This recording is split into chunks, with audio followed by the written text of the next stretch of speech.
As a special present, I'm going to bestow on all of you a very silly and or goofy custom commander format to play with your friends. We made it up in my Discord. We played it this past week. It is phenomenally funny.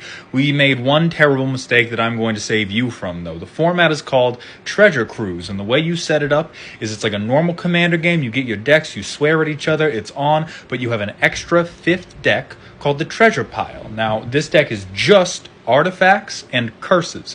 We kept it 1/3 curses, 1/3 like mana rocks, weak utility artifacts, and then 1/3 super good utility artifacts and equipment. So stuff like Helm of the Host, Aetherflux Reservoir, Portal to Phyrexia, all the really good shit.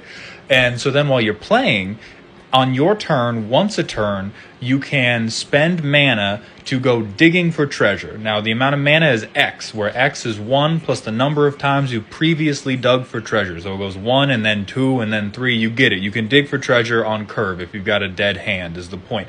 So once you dig for treasure, you roll a d6. You reveal that many cards from the top of the treasure pile. The last revealed card goes onto your battlefield. If it's a curse, it gets attached to you, gets shit on.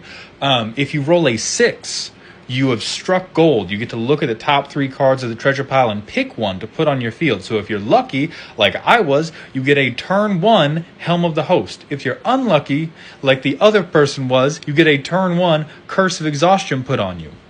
Either way, it is super fucking funny, and the only mistake you can make is the mistake that we made, which was playing it at low power, because you see, I thought, oh, we have all these incredible artifacts. The games are going to be very fast. We have a full cycle of the swords. We have Portal to Phyrexia. We have Helm the Host. It's going to get wicked. It's going to be over quickly. I was wrong. 2.5 hours later, we were begging for death. I had 9 copies of Vega the Watcher that somehow still couldn't translate into a win. One guy had been playing one spell a turn for 150 minutes straight. We were in pain. Don't do that. Play it at high power, but if you're like buzzed and you have an entire afternoon to kill, play it at low power. It's still very funny, but whatever you do, play it. Tell me if you play it. Tell me any changes you would make, because we're going to play it again. We all really fucking liked it.